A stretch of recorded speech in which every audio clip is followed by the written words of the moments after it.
Deputy Convenor, Bhayander CP Study Circle, welcomes you. Welcome our today's guest to this VCM, CA Sunil Ji Patodia, past Chairman WIRC, and our today's speaker, CA Vijay Joshi sir, our immediate past convener Ritu Agarwal, Vasai Branch Secretary Vijender Ji Jain. Welcome you, sir. Our today's topic is trust, important aspects of taxation. So for opening remark, I request Nikunj bhai to please present opening remark and welcome our guests. Nikunj bhai, over to you. Thank you so much, Ritu madam. Thank you for this opportunity. With all these stalwarts right now appearing on my screen, I'll not take much of a time. First of all, I wish all the members a very good morning and I wish them great health. And I request them to please take care of themselves because times, as we all know, are really difficult on the health front. So please take care of yourselves. Now we have with us, as Madam said, Sunil Ji Patodia, past chairman, WIRC, and we have a great speaker today on trusts, Vijay Ji Joshi. You will be hearing both of them soon. And regarding this VCM on trusts, this trust as a topic had been on our mind since a long time, but due to certain deadlines and certain constraints, we couldn't be able to arrange this session on trusts. Although a lot of members had been requesting to keep a session on this trusts. Finally, after some time, we have been able to get Vijay sir online. Thank you, sir. Thank you so much for agreeing to take a session on VCM. Looking forward to hear to you. And of course, Sunil ji, in a few moments, we'll be listening to you too. Thank you so much. Members, please do take care. Madam, over to you. Thank you, Nikunj bhai. It's our pleasure to have with us a very dynamic leader, CA Sunil Ji Patodia, who is originally from our Bhayander region only. Sir has founded SK Patodia and Associates in 1992. Since then, the firm is providing service in multiple areas of practice. With this, without taking much of time, I request Sir to enlighten us with learned thoughts and vision. Sir, over to you. Thank you, Deputy Convenor Ritu Agarwal, and I'm Honorable Convener of the Bhayander CP Study Circle, Nikunj, Bhangaria, was Secretary of Vasai Branch, Vijender Jain, and immediate past Convener of Bhayander Study Circle, Amit Agarwal, and learned speaker, C. Vijay Joshi, seniors in profession and friends. Good morning. I'm very happy to be amongst you on this wonderful Sunday, and this is last Sunday of the November, and I'm really grateful to convener and deputy convener of study circle for remembering me for this wonderful seminar. And today's topic will be, of course, taken care by Vijay Joshi, but I want to share few of my thoughts about our profession and our ongoing examination of our CA students. When we talk about CA Institute, it is all administered by our staff, but of course it is led by our elected leaders. And when we talk about leaders, we have leaders at our central council, we have leaders at our regional council, and we have leaders in our branches. And the first stage of our leadership begins with our study circles. So I want to appreciate Bhayander CP Study Circle that there are so many uncertainties in the minds of our students before the starting of this exam. But the way our convener, deputy convener, and past conveners, and in connecting with Vasai branch, they have able to keep the faith of our students for the C Institute. And on first day, I have seen the leaders of study circle, leaders of the branch, they have visited personally to all exam centers to boost the confidence of our students. Because the period in which we are going is really tough, and it was very difficult for us to keep students positive about the exam, because there are a lot of negativities which was already spread in social media. But I really appreciate your leadership ability, and I, as rightly said by Ritu, when I completed my term in RUG, Bhayander was the sector for me, and I started my journey of the profession from Bhayander only. And for the first 5 years of my journey, I stayed in Bhayander, and I learned a lot about, not only about the profession, about the life of the city and around. So, uh, about CA profession, as I was saying, that study circle is the first leadership step, because it is a group of people where we can understand each other, and we can find one amongst us who can lead us. And once we serve our profession at study circle, we are able to serve our in next stage. Behind the CPS critical circle is very aggressively providing various topics to cover our various aspects of our profession. And trust is something which is not so usual we are in practice. But trust, as we know, there are a lot of type of the immediately we consider that charitable trust is the main trust, but there are other type of trust also. I think Vijay Joshi is also senior to me in the profession, and he will throw light on all the aspects of the trust. And with his enlighten, we will be able to serve our client not only in terms of taxation, but also in the formation of the trust. And that could be a great tax planning, a great successor planning for our clients. And I really appreciate uh, Nikunj for again remembering me. I appreciate Vijender Jain, the secretary of the branch, who is always keep updated me about the activities of Bhayander CP Study Circle. And of course, Amit, and I have seen lot of leaders our study circle has given, not only at branch, not only in regional council, but we see the future of the profession at central council from this study circle also. So I congratulate Bhayander Study Circle. Deputy Convenor Ritu, I know her since she was a student. So she is really a wonderful leader. And uh, I wish all the best to Convenor and Deputy Convenor for this. Thank you very much. And I wish all happy learning on this fine morning. Thank you, friends. Thank you, sir. Thank you so much, sir, for your words of wisdom. Your presence and good words has certainly acted as encouragement for our study circle, for myself personally, and for our whole team. I thank you again for giving your precious time for the benefit of our members. Thank you so much.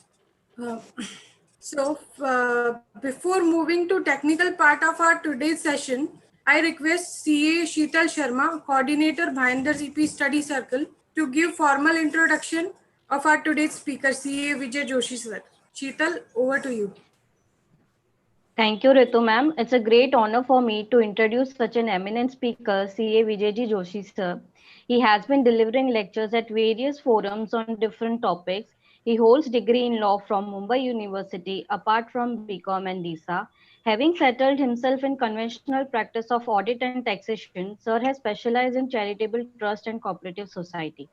He has handled various audits of limited, public, PSUs and bank audits since last 25 years. He has been members of various committees of WIRC of ICAI, delivered lectures with various professional subjects of taxations, audit, corporate and allied law at ICAI, WIRC and study circles. He regularly contributes to WIRC referentials in the matter of compilations of labor law since 2005 till date. With this, once again, we welcome you, sir. Thank you. Thank you, Sheetal. Vijay sir, request you to please take the charge. Thank you. Thank you all.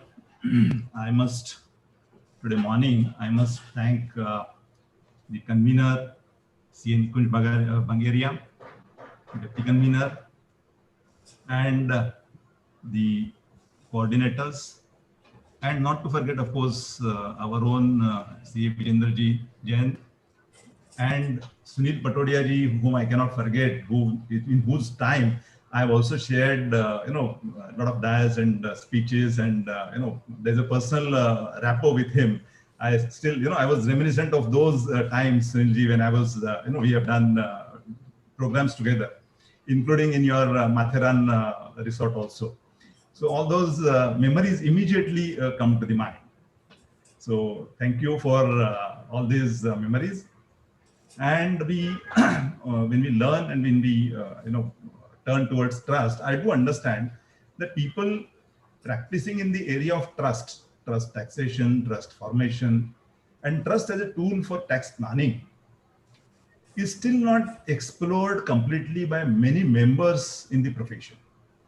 When we find a lot of advocates coming in this area, practicing in this area, and then what happens is that advocates, as you know, by nature, they are essentially the law. They dissect the law, they analyze the law, and they only go on legal side. Majority of their outlook is towards law sections and their interpretations. That is where the forte of chartered accountant, who also has a forte in accounting, in taxation, in administration, whose potential is still remains very little exploited. In fact, unexploited, I would say. Today we find at the charity commissioners level, not many notices are issued to many trusts which are so-called inactive. The trusts are issued notices for being inactive because they have not filed accounts for 5 years and more. In fact, in many cases, almost 20, 30 years as well, they have not filed the accounts. Now, I would, on one hand, say, as chartered accountants, we say that it is the management's responsibility, but I would also say that it is the responsibility of the chartered accountants, auditors, or those who are associated, who could have guided and taken it up as a challenge, learned themselves, and taken up the work together. See, the revenue comes, the profession. I'm so happy and glad to say that even taxation, charitable trust, and charitable trust practice area gives you a very good revenue, a continued revenue. And I would say, that there are not many changes in this area of trust, maybe taxation, maybe, the formation of the trust. And therefore, I would request all the members today here attending to take this as a challenge, explore this area in taxation, in the formation, as well as in the trust. And when I'm saying trust, it is not merely trust, it is the cooperative, it is the society formed under the Society Registration Act, as well as Section 8 company. So with these, non-taxable, I would say, or exempt entities who are carrying out a very laudable work in the area of, the charity, their work, administrative support, if we can also provide, then things would proceed further. With these few remarks, let us go towards today's presentation. And because I have, harped on the presentation, which actually looks at, though it is saying important aspects of taxation, it is also the covering little part of the formation of the trust as to what the trust is, because let us understand what the trust is, and we will also sail through this. I will also touch upon important developments, latest developments in the profession, in the area of trust taxation. I would invite, in fact, questions. So I am going to reserve, a few minutes in the end for the interactive session, for the taxation, for the question answer. And looking to the watch, I have tried to cover as many areas within the presentation, though I may not dwell upon all the slides, because looking to the time, it may not be possible. But we will certainly touch upon all the important aspects, be it taxation or formation, right? So with this, the contents in the formation area is, what is a trust? Registration under Maharashtra Public Trust Act, important taxation aspects of charitable trust and current developments. Incidentally, it was Bombay Public Trust Act that was known. In fact, many of the members might know that it is the Bombay Public Trust, BPT as it was known. But in the year 2017, Maharashtra government has changed, issued by notification, has changed names of 52 acts, one of which is Bombay Public Trust Act, whose name was changed from Bombay to Maharashtra Public Trust Act. And the rules, the Bombay Public Trust rules also have undergone the change of the name in 2019. So now it is Maharashtra Public Trust Act and Maharashtra Public Trust Rules. Having said this, what is trust?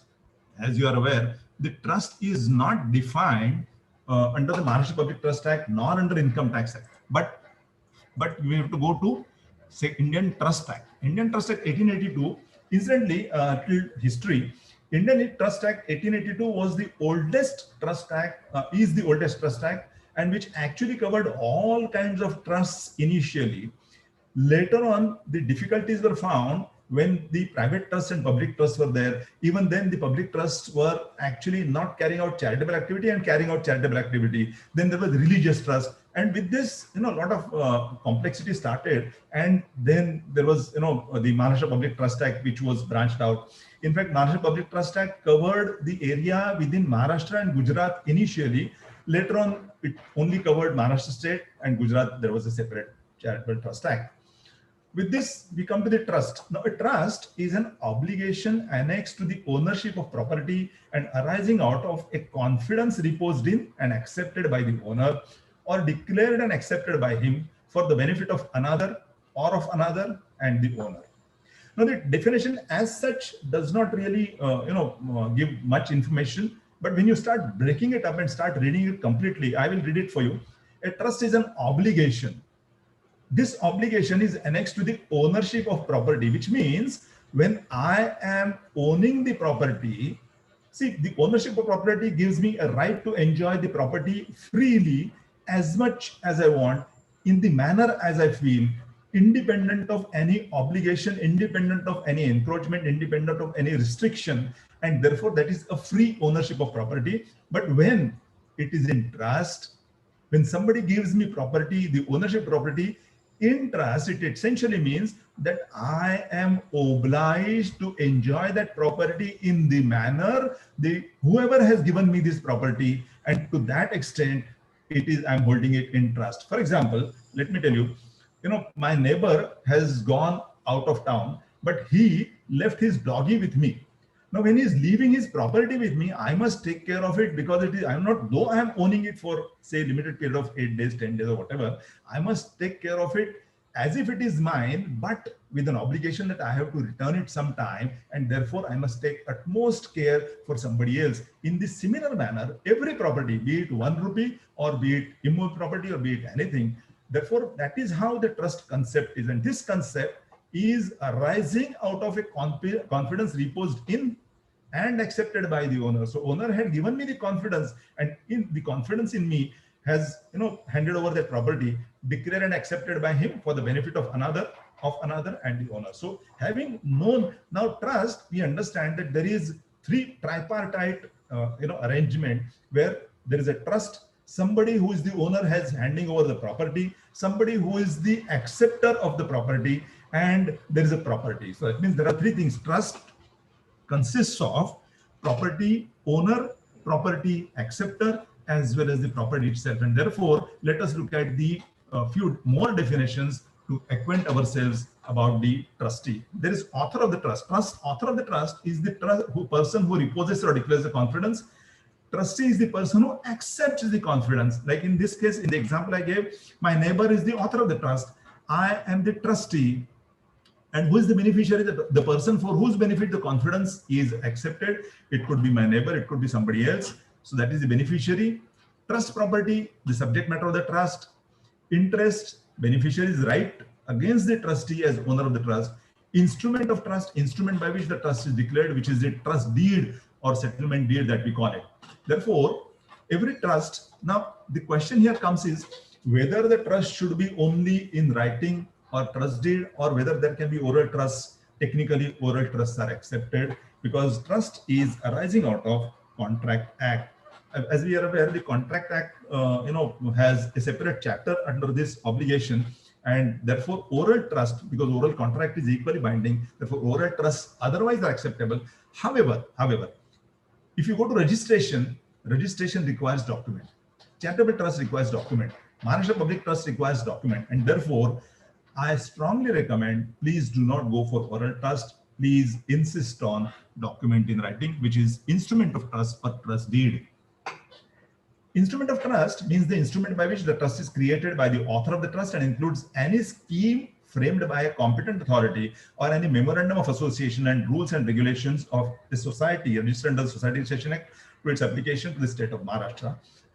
So there are two kinds of documents which are expected. If it is trust, it is the trust deed. And the trust deed, there is an author of the trust, which is settlor, as is known, one who settles the property on the trust. And there is scheme framed by a competent authority. In the absence of trust, instrument of trust by the settlor, there is scheme framed by a competent authority, which is actually a scheme framed by governments, departments, or some other body. And that scheme is meant for the benefit of the public. Like we have Slum Redevelopment Authority is essentially a scheme. Originally, it was a scheme. Mumbai Maharashtra Regional Development Authority is a scheme. Later on, they were formed, put it down in writing, and in some cases it is society, in some cases it is trust. Or any memorandum of association, rules and regulations of a society registered under society. Under Society Registration Act, there is no trust deed. But under Society Registration Act, 7 or more members come together and form themselves into society having memorandum of association and rules and regulations. This is somewhat similar to our companies under Company Registration Act. So that is how all these documents are known as instrument of trust under Indian Trust Act. So how do you create the trust? A trust is created when the author of the trust, indicates with reasonable certainty by any words and acts an intention on his part to create the trust. The purpose of the trust, the beneficiary and trust property, unless the trust is declared by will or the author of the trust is himself a trustee, he transfers the trust property to the trustee. So therefore, two important aspects. One is the intention on his part to create a trust must be explicit, expressed within the trust deed. The purpose of the trust is the objects of the trust. Objects are beneficiary, the charitable, non-charitable. Objects could be to take care of one of his relatives or his granddaughter or some other maybe person which is private trust. In the case of public trust, it could be to take care of the public residing within the society, within the vicinity, or it could be general public. Beneficiaries are these. Trust property could be rupees, could be immovable property, could be anything, could be business also, as we see when we proceed in the charitable trust definition under Income Tax Act. When we go to charitable purpose, you will find that even the business settled on the trust can be a property under trust, unless the trust is declared by will. Yes, this is also one other mode. A person need not essentially execute a trust deed. He can simply write a will, and in the will he can declare that my property, whichever is there, should be used after my death for a particular purpose, and that purpose could be charitable purpose. The author of the trust himself is a trustee, or he transfers. And if it is not so, then he transfers. See, having declared an intention is not sufficient. He must transfer the trust property to the trustee as well. Therefore, transfer has to be there. Objects must be lawful purpose, forbidden by law, unless it is forbidden by. So the lawful purpose, this is borrowed from the Contract Act. This is borrowed. So forbidden by law or is of such a nature that if permitted would defeat the provisions of any law, is fraudulent. These are not allowed. So therefore, lawful purpose is purpose other than this, which is as per Contract Act. We have read it. So every trust of which the purpose is unlawful is void. Where a trust is created for two purposes, which one is lawful and the other is unlawful, then where the two purposes cannot be separated, the whole trust is void. So this care has to be taken. Why I'm discussing all this? Because when we are forming a trust, the crucial part is the creation of trust deed, and the contents have to be properly identified, properly drafted. A lot of care goes in drafting the trust deed. My humble request to all participants here, please do not copy a trust deed available on internet, available with somebody else, available with you in the past, please do not simply copy it.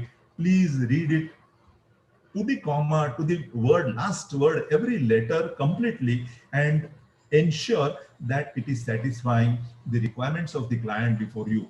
What are the contents? Contents are the author. Therefore, author must be clear. Author is the the person who's creating the trust, or settler, as we know. Trustee must be clear. Transfer of property must be ensured that the property is transferred from settler in the trust. Trust fund is the property office where the office will be there in of the trust. Objects, whether they are charitable, public trust, public religious objects, or it could be private trust in the case of private trust. Management, how the management will work, how the trustees will be there, how many number of trustees, what is their duration, what are their powers, what are their duties, meetings, when they shall meet, in the mode, how they shall meet, virtual, whatever in today's world. So all those must be defined. Accounting year, financial year, signatures must be there, and at least 2 witnesses are required. So these are the contents of trust deed. I'm not dwelling much on this because we also have to go a long way for the taxation. But these trust deeds are these are the basic contents of any trust deed, right? A deed of settlement. We always hear this word settlement and trust deed. But deed of settlement actually is a legal instrument that came into use in 18th century England to regulate the activities of companies structured as joint stock companies such as banks and textile factories. So settlement essentially is slightly wider word or slightly wider concept under law as compared to trust deed. On the other hand, trust deed is used to assign or transfer title to real estate to a trustee to hold as security against the property until the property is paid in full. It is well settled that all trusts are not settlements and all settlements are not trusts, but a deed of trust can also be a deed of settlement. Therefore, a trustee may or settler may settle the property on their trust. That is how one may call it. And therefore, by usage, the word has come, the trustee settlement or settlement deed. Also, the word settlement under Indian Stamp Act means non-testamentary disposition in writing of movable or immovable property made in consideration of marriage for the purpose of distributing property of the settler among his family, which is family settlement deed, those for whom he desires to provide or for the purpose of providing for some person dependent on him or for any religious or charitable purpose. So third category essentially is only the word settlement deed or trust deed, which is common and includes an agreement in writing to make such a disposition, and where such disposition has not been made in writing, any instrument recording, whether by way of declaration of trust or otherwise, the terms of any such disposition. It is thus evident that not only instruments which are non-testamentary dispositions of property for any religious or charitable purposes, but also declarations of trust which record the terms of disposition or settlements. This is the judgment. Now, what is testamentary and non-testamentary? Testamentary are the documents which are, will, codicil, but non-testamentary essentially are the documents which are executed when the person is living. What are the objects of the trust? Objects of the trust could be public religious where we have temples, mutt, waqf, or agari, church, where religious activities take place, as well as they are following a religious route or religious purposes. Charitable purposes could be non-religious, which is, the relief of poor, medical, education, all these could be non-religious, but charitable. Charitable essentially for the benefit of a larger segment of public, or a trust could be both public religious and public charitable. Thus, a trust can be formed for public religious and charitable, or public religious or charitable, right? So an express or constructive trust for either a public religious or charitable or both, and includes a temple, waqf, church, synagogue. Synagogue is, these Jew people, the religious place is called synagogue. Agyari is Parsi religious place, or other place of public religious worship, a dharmada, the definition will of course be explained, or any other religious or charitable endowment and society formed either for religious or charitable purpose or for both, and registered under society registration 1868. This is a definition of public trust. This is not a definition of charitable trust. This is a definition of public trust under Maharashtra Public Trust Act section 2, subsection 13. And you will soon find that this is a wider definition than the one given in Income Tax Act.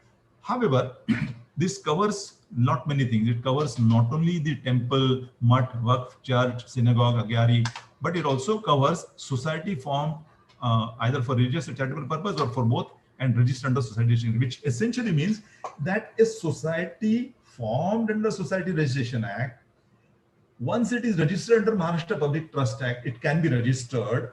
And because even the Charity Commissioner in Mumbai is the Charity Commissioner or Commissioner for the purpose of society is registered under Society Registration Act. And when you go with the society registered under Society Registration Act, then application for registration is accepted by this Charity Commissioner for formation of society.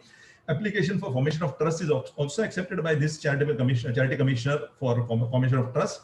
But if you have a society, he insists that you take registration under both Society Registration Act as well as Maharashtra Public Trust Act. And that is how even the societies registered under Society Registration Act become liable under Maharashtra Public Trust Act for compliance of all formalities, which are filing of accounts or change of trustees and all those compliances under Maharashtra Public Trust Act. So therefore, this to be taken care. This is a definition, distinction between what is a private trust and public trust. Private trust, of course, is for the benefit of private individuals, and public trust is for general public. Limited duration, unlimited duration. Yes, for a public trust, if it is duration is definite or limited or finite, then it is no longer accepted by Charity Commissioner as well as Income Tax Act. A charity trust, a charitable trust, has to have infinite timing, unlimited duration, which is essentially means it is infinity, which is actually irrevocable trust, as I may put it. That is the word that is going to appear hereafter. Okay, so irrevocable trust, infinite time is the first and foremost requirement for charitable trust under Maharashtra Public Trust Act, for registration under charitable trust, as well as under Income Tax Act. There is rule against perpetuity is not acceptable, any duration of time, subject to jurisdiction of court only, which is private trust, but restricted powers of trustees and controlled by authority established by the state other than court, which is Charity Commissioner.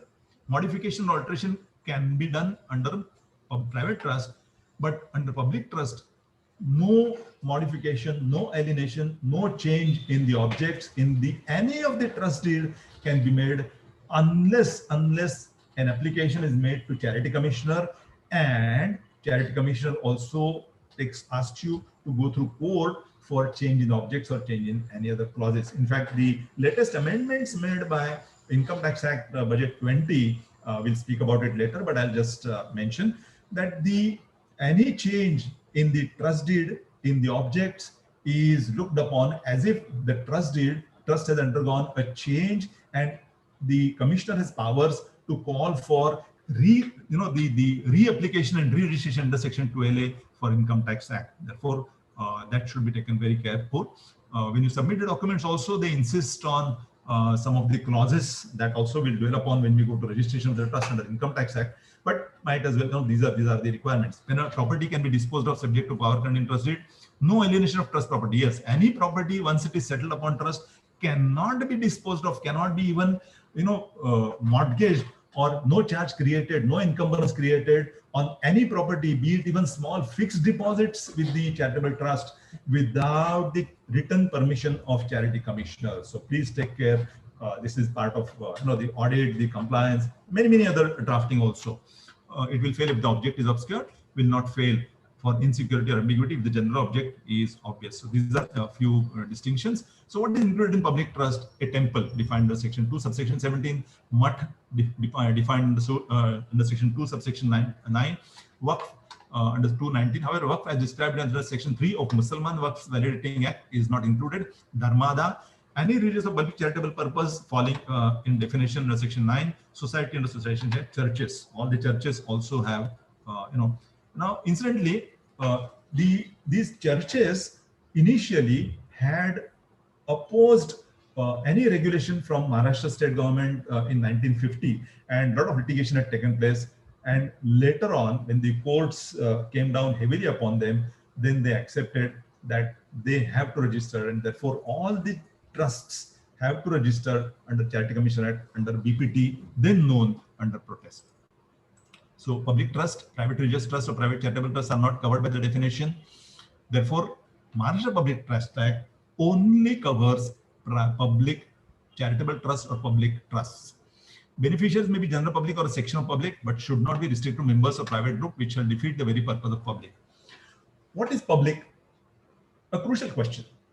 When we look at public, now, for example, if I'm saying that a murti, is kept installed in the society, and only society members are expected to enter, are permitted to enter or come out, no other member of public is permitted, then it is no longer accessible by public, and therefore it is no longer a public trust. However, in a company, we find that lot many times we find that in a company, such idols or murtis are kept, and not only the employees of the company but outsiders are also permitted. Then it becomes a public trust. But if only company employees are permitted, then it becomes a private trust. Therefore, one has to take care what is public. But when we are looking at this, a section of public is also public. There's a judgment. Now, we'll of course come to it. In Ahmedabad Rana Caste Association versus CIT exemption, what had happened was that there is a caste called Ahmedabad Rana. Now, this Rana caste essentially accepts all those people who are dwelling or residing at Ahmedabad, but also accept people who are originating Ahmedabad, but they may be residing outside. But once they are accepted in Rana caste, they are members of Rana caste, and then Rana caste, they are permitted the benefits of Rana caste. Now, the question came whether this kind of restriction by Rana caste, whether therefore Rana caste can be decided, can be treated as public, and the courts had come to conclusion that even though Rana caste is a subcaste within the various castes which are now permitted, the Rana caste is a section of public, and a section of public is a public, and therefore it was permitted as public trust under Taylor registration was granted. Similarly, this is what I was saying. A DT was installed within a family. So Martanda Bandaranath, the charity commissioner, this is of 1962 judgment, which says that if the murti is in private, accessible by only private, then it is private trust, but otherwise it's a public trust. So obligation to spend for the benefit of public is at the center of definition of public trust. Obligation to spend for the benefit of public is at the center of definition of public trust. This is also very crucial. I'll of course deal with these change, the obligation little later, but I am reminded of one more aspect. What is obligation to spend for the benefit of public? Okay, anyway, we'll discuss that when we come to income tax. There's one interesting judgment that is interesting case, I would say. Interestingly, in a case where public trust was created, yes, a Palghat Shadi Mahal trust, here what had happened was that the trust deed was registered, trust deed was drafted, but the contents, the clauses of the trust deed were such that the body of the general body of the trustees to decide the meaning of clauses contained in the trust deed, and wherein persons were the same, the trustees passed resolution extending the benefit of trust to all communities irrespective of religion, caste or creed. Supreme Court held that the resolution failed beyond the contemplation of the provisions of section 61, and exemption under section 11 cannot be permitted, which means the trust deed did not restrict the power. In fact, trustees could decide. See, the obligation of the trust deed is that trustees do not have power to decide at their whims and fancies. They have to decide within the framework of the trust deed and the powers granted. And therefore, in this particular case, the entire power of redrafting or interpretation through the power was granted to trustee, which is not what is permitted in the public trust. Distinction between religious and charitable trust. This is what I am trying to draw the distinction between what is religion and what is charitable. Now today, as we are aware, many activities take place under the guise of religion. We say that okay, marriages take place in the Shadi Mandapam in various temples. The marriages of poor people who cannot afford the expenditure also are performed there. The various I would say Annadanam also take place for relief of poor. They take place in the temples. Not only that, the yoga classes, various other activities take place within the temple or within the temple authorities or temple trusts. Now we find Siddhivinayak Trust or Sai Baba, Shirdi Sai Baba Temple Trust. All of them also are coming out openly and helping lot many people, particularly in this COVID period. They have also carried out lot many activities which are charitable. Now, do you call that trust as a religious trust? And therefore, the question comes, what is a religion? What is dharma? In Aruna Roy versus Union of India, a very beautiful judgment has been rendered by Supreme Court. In fact, not many judgments thereafter as well as previously were rendered, but this particular judgment comes out in the case of education. Again, I'll take 2 minutes of participants here to understand what is a religion. NCERT, which is the authority which frames the education syllabus and various other contents for CBSE and ICSE, because our parents are, as parents we know. Now, this it was in the 2002 that the NCERT had come out with a revised framework wherein they had asked that within the framework they had permitted Sanskrit to be taught as an elective language. A child is, if the child wants to learn Sanskrit, then he should be permitted to learn Sanskrit. Similarly, Vedic astronomy was permitted as one of the topic or subject to be learned for those students who wish to learn it, as well as Vedic mathematics was permitted as a tool to teach mathematics. Now, many of us are aware that Vedic mathematics is essentially a branch of mathematics which teaches you faster computational techniques, and that is how one can progress in mathematics. And to all these, Aruna Roy and others had objected and approached Supreme Court by a writ petition saying that this is towards religion, and therein the Supreme Court had come down heavily. M.B. Shah was the judge who said the dharma, the religion has different shades and colors, and its important shade is dharma, a duty towards public, duty towards society, duty towards our soul for imbibing the values of the proper values, the Sanatana Dharma values in the students, in the children, and that is why these restrictions cannot be called. In fact, there were no restrictions at all, because Sanskrit was an elective language. It was not made compulsory. It was only elective language, a language which could be elected, which could be chosen to learn. The Vedic astronomy, they had interpreted Vedic astrology, so it was Vedic astronomy. Astronomy is essentially astronomy, which is a science, a branch of science, and Vedic mathematics, which is a branch of mathematics for computational technique, was to be used by by teachers. And to all this, they said these you cannot say as religious. Therefore, holding out of objects which are apparently religious may not be wholly religious, only to fall within the meaning of Section 139 and 1A of the Income Tax Act if you look into it. For example, holding prayers regularly may be termed for peace of mind. I'm saying that this is a place where prayers are held regularly. Now, holding prayers is for peace of mind, which could be attributed to physical and mental health of an individual. Holding yoga classes, many other activities can be, though they could be seen as religious, but they are also a charitable, and therefore one should take care as to what is the drafting, how these are interpreted for religious and charitable. One needs to be very careful. Yes, this is another judgment wherein it said that worship of Shiva is not a religious act. A very good judgment. I would request all the participants to read this few pages, about 10-12 pages, tribunal. This was rendered under section 80G5, but this is a very good judgment, speaking again about religion and about charitable trust. A temple means a place by whatever designation known and used as a place of public religious worship and dedicated to or for the benefit of or used of a right by Hindu community or any section thereof as a place of public religious worship. Dharmada is, in olden days, I mean, I don't know about today, but members may guide me, some of them, that, in certain contracts, particularly, in this textile market or the wholesale market, they say out of the contract value, some part is kept aside and intended to be used for a charitable religious purpose. The amount so charged or collected is called dharmada. It vests in person who is charging or who is collecting the same as a trustee. So therefore, some part is kept aside out of the contractual obligation, and whoever collects it, he holds it in trust for public, which is called dharmada under Maharashtra Public Trust Act. And this needs to be spent in a particular manner, as the section 54 decides. Now, I'm not going into all those details more, but this is just to identify what is this.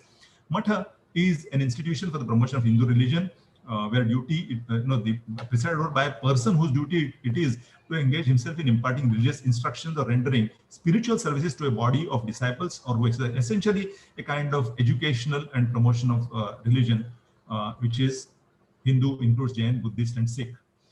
So what is charitable purpose? Therefore, charitable purpose under Maharashtra Public Trust Act shall include relief of poverty or distress, education, medical relief, provision for facilities for recreation or leisure time occupation, if these facilities are provided in the interest of social welfare and public benefit.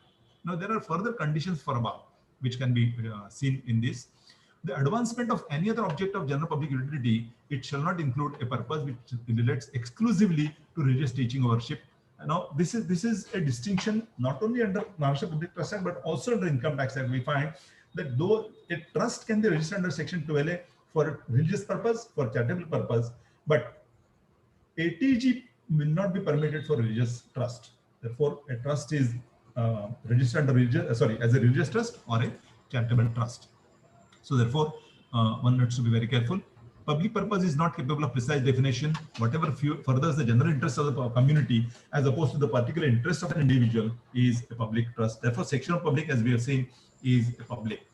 Religious purpose again is not defined, but again, discourses, yogas, Vedic teaching, school for imparting knowledge, all these could be treated as religious, but they can be if properly drafted, they can be taken as education, or yoga is a separate branch now.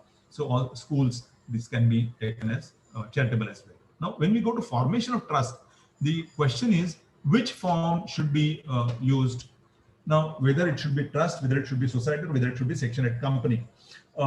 Very difficult answer, because one cannot really say there's a thumb rule that, oh no, trust should be formed or society should be formed or Section 8 company. It all depends on the objects, the purposes, the management, the trustees, how a group of persons are coming together, and how they are going to manage the property, impart the charitable activities, and carry on. If it is, we normally say that if the span of activities is pan-India, then one can choose between Section 8 company and society under Society Registration Act. Section 8 company is in a way good, but of course there are restricted compliances and one needs to be taken care. But now with the amendments and various developments in the Maharashtra Public Trust Act, even the same restrictions are for society registered under Society Registration as well as Public Trust Act. Trust also is a flexible way of forming. In all these cases, 1 month notice is required to be given, but society may be formed slightly faster. Trust also has flexibility equally. So, a lot of interplay is permitted, but one should take care. Formation of trust, whether the proposed activity is restricted or evolving. So all these are criteria to decide whether it should be society or a trust or a company. Okay. Care in drafting should be taken. So proper care. Ideas sometimes could be very much restrictive. Like, trustees, when they come, they say, no, why do you want to form a trust? They say, no, we want to give awards and prizes and hold felicitation. But that is not the object of the trust. The object of the trust is, it could be education, it could be medical help of relief for poor children, women, or such other object. But it cannot be simply holding this. Professional has to understand the idea and put it properly in writing. Language should be simple. So all these are, kind of criterias, and one should take care of proper trust deed. Stamp duty also is applicable. So one needs to, because stamp duty is on transfer property, and trust, essentially charitable trust or public trust, involves transfer of property from one person to another person. A trust, when formed, assumes a jurisdictional person, a separate existence, a separate entity, and therefore stamp duty is applicable depending on the quantum, the valuation of the property. It could be 5,000 rupees, 50,000 rupees, or it could be crores of rupees worth immovable property, all of these. So therefore one needs to refer to stamp duty. Now the stamp duty can be paid online, GRAs members may be aware. So this becomes facilitation and easier. Registration, once the public trust is formed, it is required to be registered. So trust has to be formed, or even Society Registration Act. These requires to be registered under Maharashtra Public Trust Act. So let us look at what are the applications. So application has to be made by the trustees to the Assistant Charity Commissioner or Deputy Commissioner by filling up the forms. Such application shall be made in writing. Court fee of ₹100 is required. Such application shall be made within 3 months of creation of the public trust. So my humble request is, please approach Charity Commissioner's office immediately, or as soon as you come into, you can get hold of this public trust deed, right? Application must contain name of the public trust, name and address of the trustee and the manager. Now, of course, the copies of KYC like Aadhaar card, PAN card, all these are also required to be enclosed. Mode of succession to the office of the trustee, list of movable and immovable property held by the trust at the time of trust formation, or approach to the Charity Commissioner. And a small receipt and payment account has to be prepared, like how this property, the amount has come, and whether they are held or whether they are spent. List of movable and property, approximate value of such movable and immovable property, gross average annual income of past 3 years. If it is not, then whatever is the existence. Similar estimated expenditure to be given, address to which any communication, such other particulars as may be prescribed. Application shall be verified by rules as prescribed by Rule 6 sub Rule 4, and it shall be accompanied by a copy of an instrument of trust and copy of scheme in operation, if at all there is no trust, or trust has prepared some instrument. Once you go this, then application is incomplete. Then Charity Commissioner may ask you to fill up the form, fill up the details and complete it. Once this entire exercise is done, then along with the application, trustee have to produce an extract from the property register, record of rights for ownership of property. If it is found that property is standing in the name of a stranger, it would be the duty of Charity Commissioner to issue notice to such persons and ascertain the facts. Affidavit, and trustee generally has to release an advertisement. One advertisement is required to be given in newspaper calling for objection for registration of such trust. It's a 30-day notice, but usually after giving the after the notice appears, after the advertisement appears in the newspaper, the 30 days time is gone, and thereafter the objections or scrutiny is undertaken. So usually 45 days for that, and I would say about 45 days. If a professional like chartered accountant members, take immediate action and immediate response is received from client, then usually within 3 to 4 months the entire formation activity should be over. On receipt, what happens? The Charity Commissioner has to ensure that all these answers are complete, like whether the trust actually exists, it's a public trust, what is the property, the trustees, in whether substantial portion of the subject matter is situated within his jurisdiction. So all these answers have to be found out by him, and once he's satisfied about this, then on completion of the inquiry, if he is satisfied, then he may record his finding, and on payment of registration fee, his certificate shall be granted. If he is not satisfied, if he rejects, then of course, then appeal lies against Charity Commissioner's order. The date of registration shall be the date of passing the order and not from the date of application. Now here, the question will come, when the trust came into existence. Actually, the trust comes into existence on the date of execution of trust deed. Let me again repeat, trust comes into existence on the date of execution of trust deed, not on the application date, not on the date of registration. Date of registration of the trust is subsequent to the trust deed. On the date of registration, it only means that the recognition to this trust deed, recognition to the trust has been accorded by Charity Commissioner and has accepted as a public charitable trust. A certificate is issued, and date of coming into existence is not the date of registration. Well, another mode could be a will, as we discussed. A person who is dying, he may, through his will, may declare that some of the property may be used for the purpose of public charitable purpose, and therefore that property must be held in trust by XYZ. He may name the trustees, or he may direct them to find the trustees by giving suitable qualifications and all. There could be any details. Once these are there, within 6 months from the testator's death, or within 1 month from the date on which probate of the will is granted, whichever is earlier, See, there is a will. Will means one has to get probate. Probate is received by making application to the court of law, High Court. So within 1 month from the date on which the probate of the will is granted, or within 6 months from the testator's death, whichever is earlier, an application is required to be made, and all the other provisions in respect of registration shall apply to the registration of the trust, right? However, in appropriate cases, the period could be extended by assistant charity commissioner if he finds that there are genuine difficulties faced by the trustees, right? I have included deregistration for certain reasons, because it was in 2016 that the section 22 of the act was has been amended, right?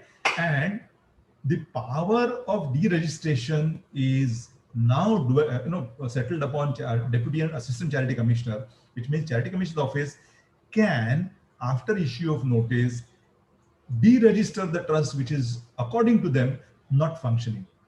And what are the qualifications?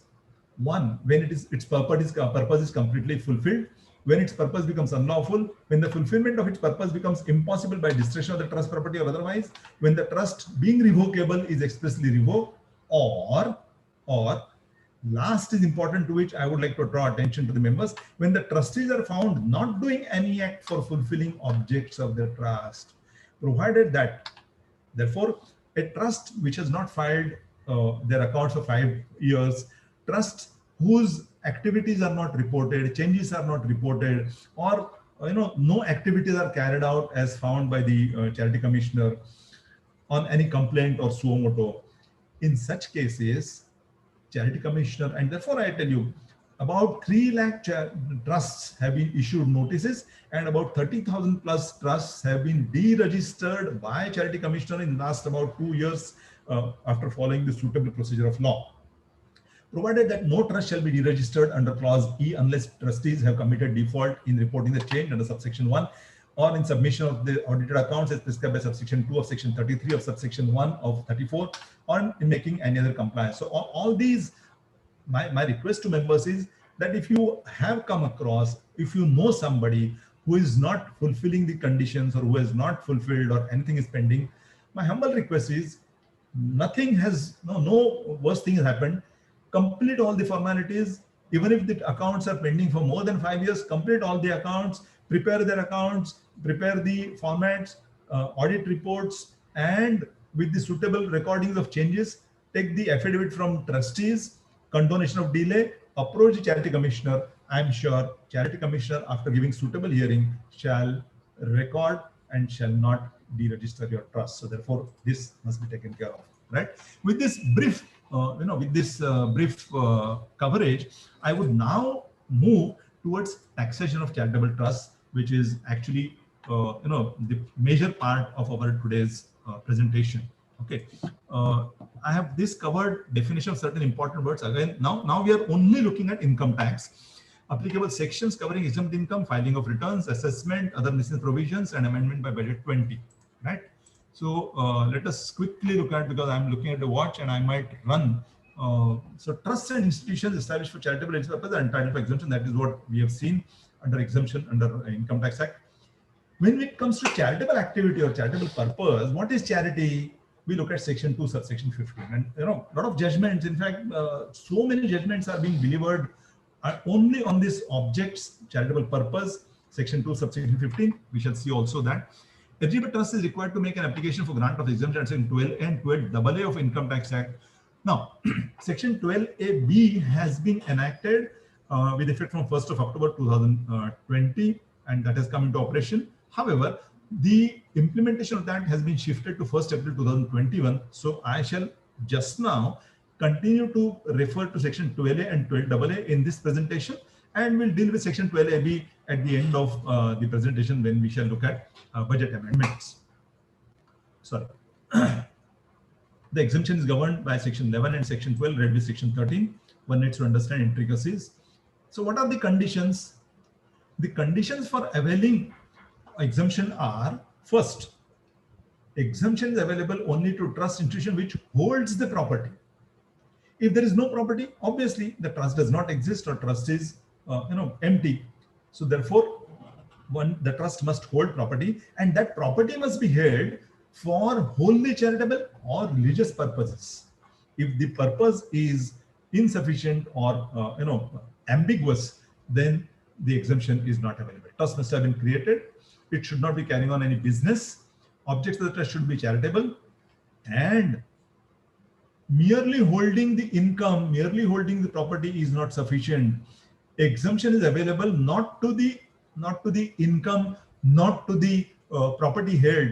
For example, in a year, particular year, a trust received income completely, maybe lakhs of rupees or crores of rupees, but did not spend a single rupee for charitable religious purpose. Do you mean to say that merely because the trust is registered under 12A, the exemption is granted? No. Exemption is available to income applied to charitable religious purpose. Therefore, when we are filling up ITR 7 or making computation, the entire this provision mechanism is for finding out how much amount is applied to charitable religious purpose. And hereafter, you will find the 85% application, 15%, all of these are with reference to not income, but with reference to application of income. That is what is to be found out. So therefore, and lastly, this must be spent in India. Application of income must be spent in India. Income of property does not ensure for the benefit of the settler or trustees. That is section 13 restriction, obviously. And here I would I'm reminded of one particular small case. Way back, it was in 90s, and I have, after clearing my CA exam and getting degree and started practicing.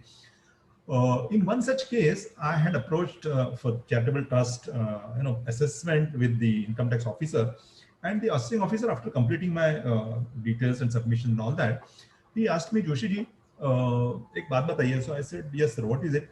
He said, would you answer my question? I said, I mean, to the extent of possible my knowledge, I would certainly answer. He said, trust, and he narrated the case. There is a public charitable trust which is registered under 12A, and the trust has received donation from donor. So I said, what is the object? What is the purpose? I'm sorry, what is the harm in it? I mean, every trust, yes, he said. In this particular case, trust has received substantial donation, say about 15 lakhs from the donors, and there is single donor. I said, yes, that is also possible, because there are philanthropists, there are people who are donating large amounts to be charitable trusts. So he said, yes, perfect. And the amount is spent on the higher education of children, higher education of students. I said, yes, that is also good. Education is a good object. Education is permitted object within the section 12A, within the section 2 subsection 15, and therefore there is nothing wrong in it. He said, yes, that there is nothing wrong in it. And he said, what is the duty of auditor? I said, what could be the duty of auditor? Auditor is, has found that there is a donation received by the trust. Auditor has found that the amount is equally spent on the education purpose. He said, yes, the amount is spent on 2 students, therefore their higher education. I said, that is also good. You have identified 2 students. There is nothing wrong in it. He said, yes, there is nothing wrong in it. And therefore, I said 50% concession at the most will go to the donor. Yes, he said, absolutely correct. That would happen, except now I would tell you that the donor happens to be the father of these 2 children, those 2 students. And there I had no answer to the duty of the auditor. Friends, believe me, I was speechless for a particular moment. And therefore, what is the benefit of settler? What is the object? See, when as an auditor, I also must keep my eyes open, my all the I would say instruments in hand to know what is correct and what is not correct. And therefore, I thought I would deal with this. Section 2 subsection 24 deals with voluntary contributions received by a trust created wholly or partly for charitable religious purposes, or by an institution established wholly or partly for such purposes, or by an association or institution referred to in clause 21 or clause 23, or by a fund or a trust institution referred to in subclause 4 or subclause 5 of clause 23C of section 10, or by an electoral trust. So what does it essentially mean? It means, first, income, it should be voluntary contribution. Now, when do you say voluntary contribution? A contribution can be said to be voluntary when recipient or one who is receiving can spend in the manner recipient wants. That is a voluntary contribution. Therefore, a contribution received by a trust where there is a restriction how it should be used. The restriction could be the manner of utilization. Restriction could be on whom it should be used. Restriction could be to what purpose it should be used. All of these restrictive covenants essentially do not make it voluntary contributions, and therefore they are qualified as capital contribution or corpus donation, as is popularly known as. Voluntary contributions received by a trust are income, but if they're corpus donations, they are not income. Since they are not income, they are out of the coverage of the definition income, and therefore they are not taxable under Income Tax Act. I'm just explaining what is the schema of the act. We'll dwell with, we'll deal with the various judgments, including Subro's education, the Supreme Court's latest judgment. All of these will deal later, but let us understand what is the schema of the act. So, voluntary contributions issued by trust. Trust should be created wholly or partly for charitable religious purpose. So, if a trust is created for business purpose, for CSR, such trusts are out of the exemption, and therefore they are actually liable for taxation. Or by an institution which is 1023C. 1023C mode is also another mode for claiming exemption or electoral trust, right? Charitable purpose includes relief of poor, education, yoga, medical relief, preservation of environment, preservation of monuments, places of artistic and historic interest, and the advancement of any other object of general public utility. These are 6 limbs. Ahmedabad Rana caste, we have seen Supreme Court judgment, we have seen that. And therefore, primary purpose of settler is to benefit members, not necessary to benefit whole of mankind, not necessary to provide free services. Cross-subsidization is also permissible. So if it is private and family relations and only remotely related to general public, trust is not a charitable trust, but otherwise it's a charitable purpose. So one should be very careful as to the application to who are the beneficiaries of the trustee. Section 2, subsection 15, there are 6 limbs. First is relief of poor. Second, of course, is education. Third is yoga, which is amended, so which is included with effect from 1st of April 2016. Medical relief, preservation of environment, including watersheds, forests, wildlife, and preservation of monuments or places, objects of artistic and historic interest, and advancement of any other object of general public interest. So there are 6 limbs. Let us understand. Relief of poor, education, yoga, medical relief, preservation of environment, preservation of monument, and advancement of any other object of general public utility. These are 6 limbs. If these are included, then they are charitable purpose. So let us look at what are the judgments.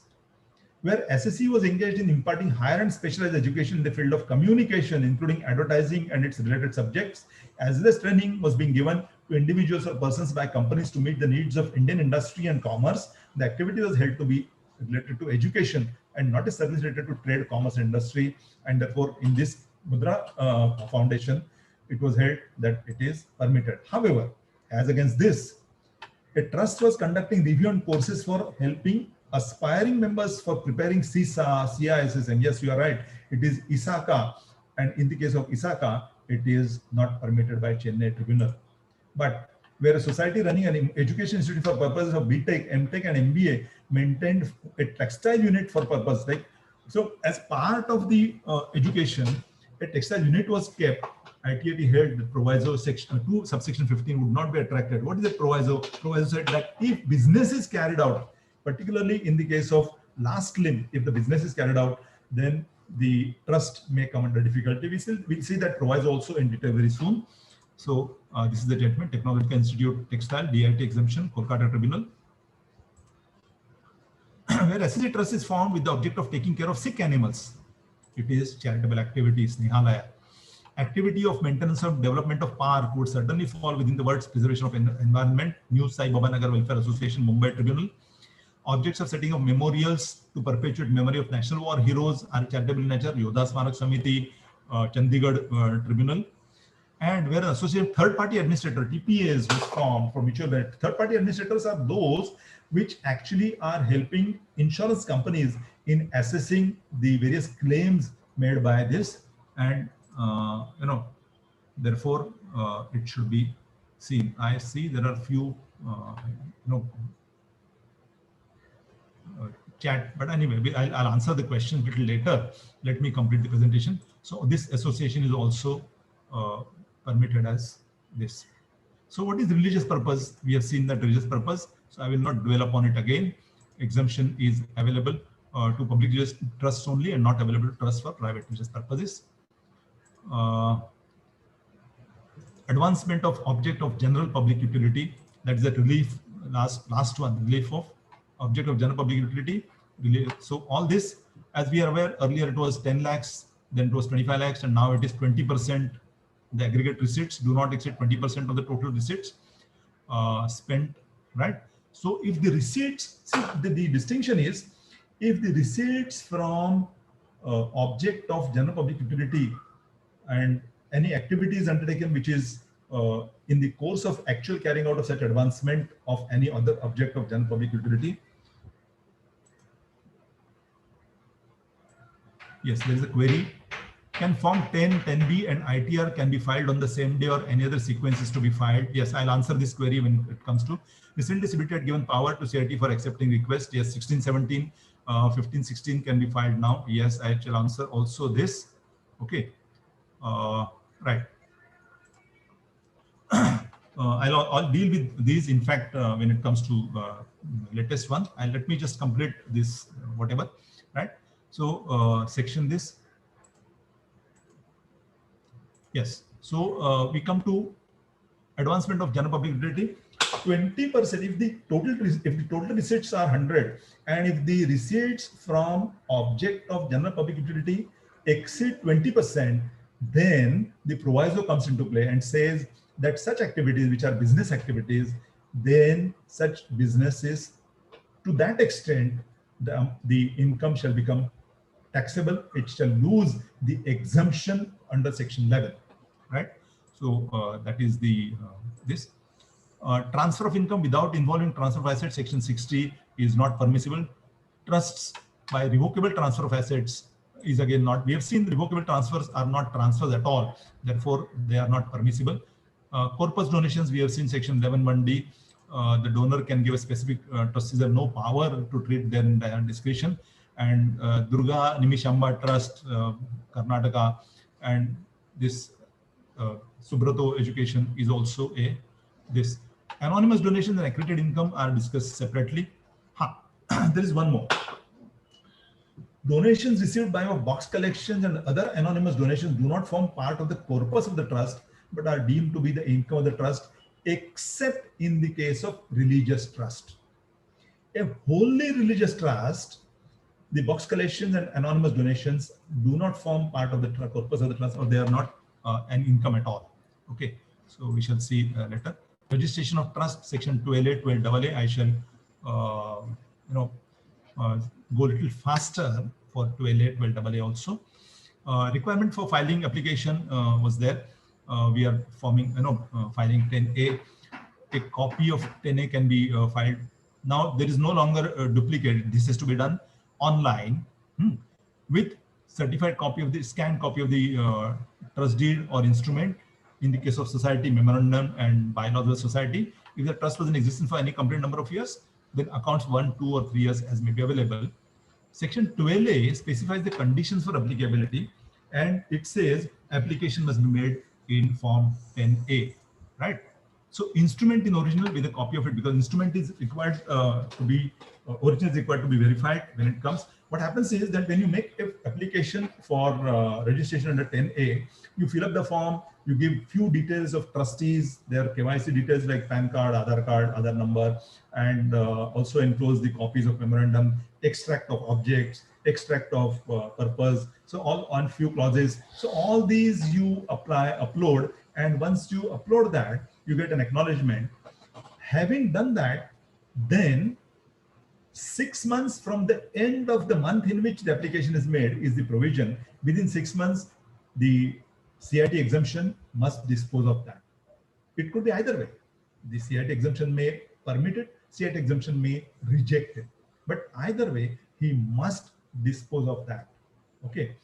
And what must be, so within, after making application, he will issue a notice calling for various details from the trustees, and all, including the original documents for verification. Other trustees he may call, and trustees have to be there. I would say, I would request the trustees, to go there personally, make a signature, attend before it, give details, 2 copies of accounts of trust application made for financial year other than the year in which trust is created. Yes, application, to my mind, should be made as soon as possible after receiving the certificate from registration from Charity Commissioner.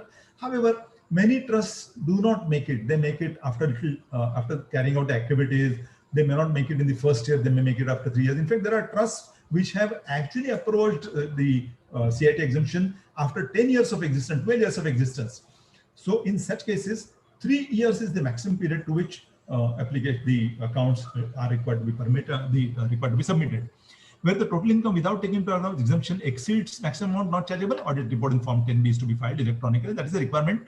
But this requirement applies only after registration is received for 12A, which in other words means if a trust is not registered under 12A, no 10B is required to be filed.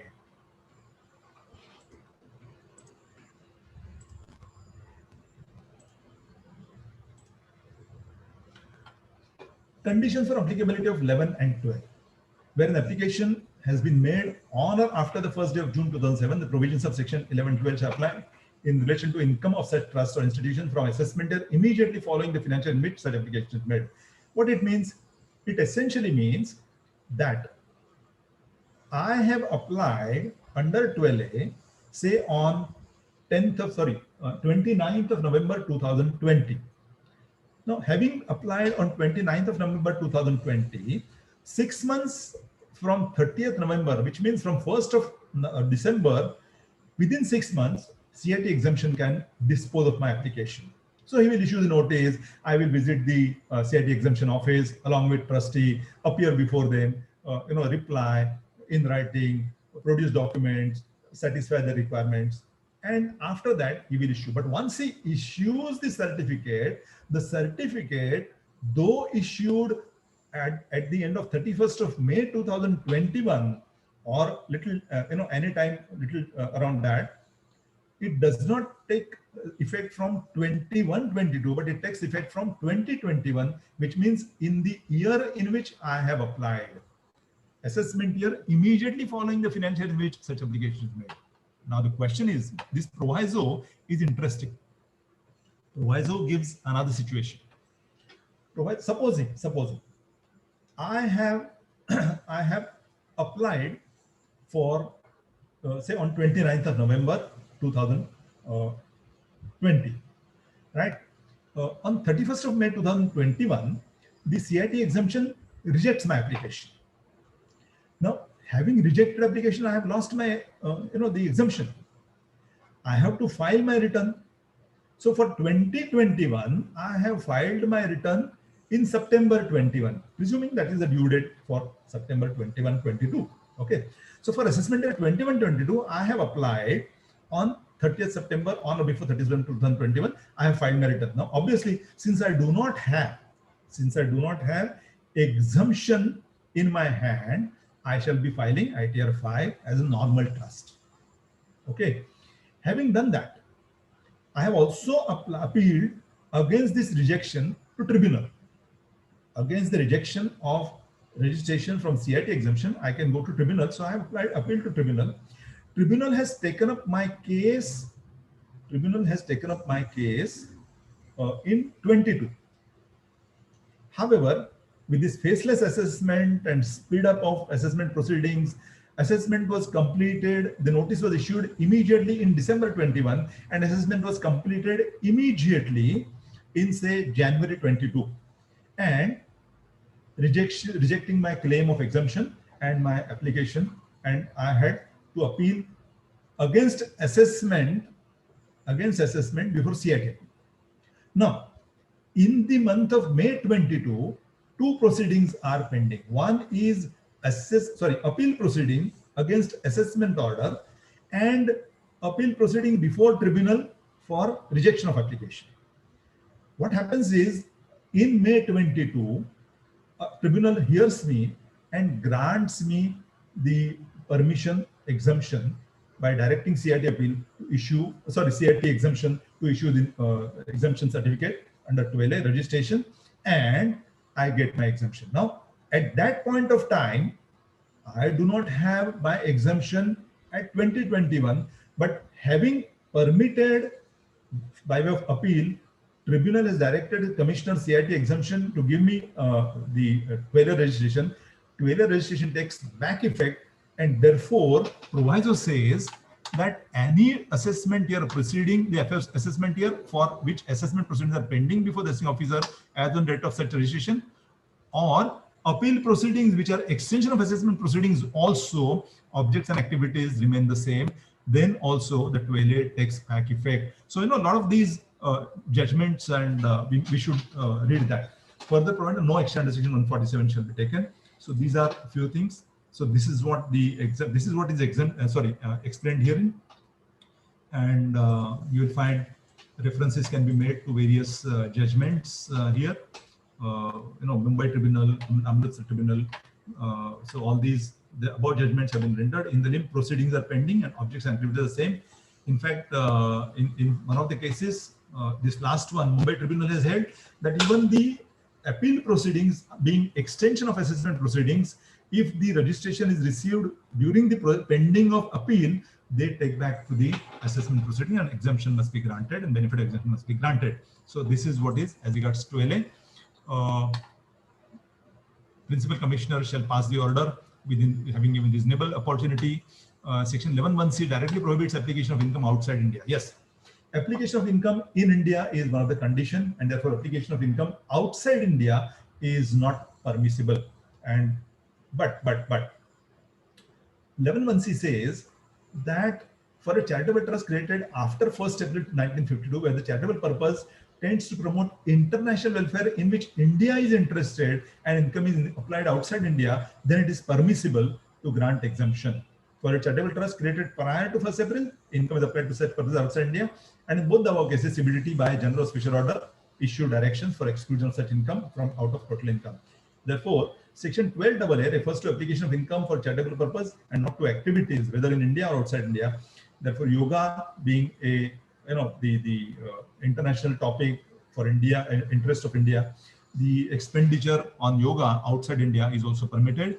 Foundation for Indian German Studies tribunals have interpreted the provisions to permit application income outside India in different circumstances. Let us look at them. Education grant given to Indian students for studying abroad fulfills condition of application of money in order to claim exemption. Jamshedji Tata Trust. SSC brought on record grant sanctioned letter of Ministry of Commerce and Industry showing that said amount of grant had to be spent outside India for some specific purpose, for like trade fair, handloom, export promotion council. That is also permitted.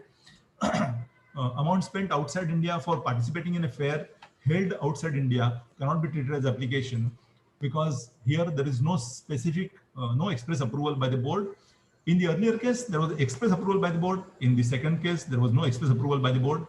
But if activities of a trust are found to be charitable and property is held wholly and exclusively under trust for charitable religious purpose, such trust cannot be said to be denied registration merely because its activities are extended outside India. Judgment was based on activities, critical art and media practices. So these are a few judgments for expenditure outside India, but broadly I would say that the expenditure outside India with the permission of CBDT is permissible, and expenditure on yoga and promotion of yoga are normally, it is found that CBDT has accepted in the past. So that is it. These are few points to be noted. Rejection of application cannot be justified if the SSC, yes, CIT exemption, what he has to take when it comes to application, when it comes to the registration under Section 12A, what does he have to? He has to look at three things. One is whether the objects are charitable in nature, which means Section 2, subsection 15 is correctly fulfilled by the objects. Objects are charitable within the framework of Section 2, subsection 15. 2, activities are genuine. And a lot of litigation has taken place on these activities of genuine, because how do you establish activities are genuine? And a lot of, you will see all those judgments also when it comes to section, the 12A exemption and all that. So that is second. Third most important, which is now also, which was amended in September 19, and now it is part of the Act. That is, compliance with any other law as may be applicable to the trust. This is very, very important.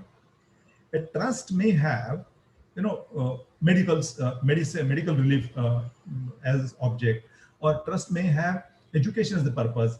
Trust may have any other purpose, and some other laws are applicable to those purposes. There could be food and safety. It could be, the medical various chemists and pharmaceutical laws.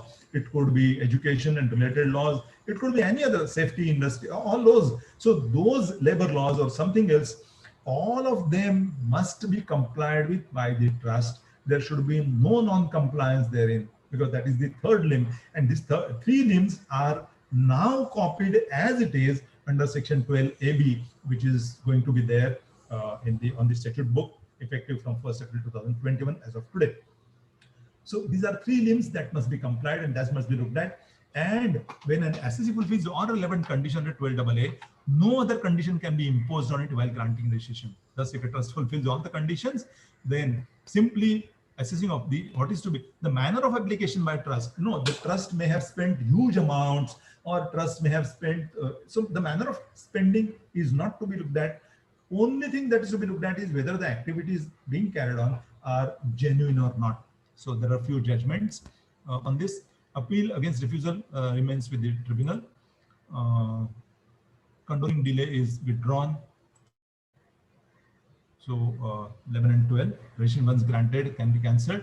12AB, now of course there are few changes in this 12AA, and I shall also deal with it in the later on cases. There are few cases, yes.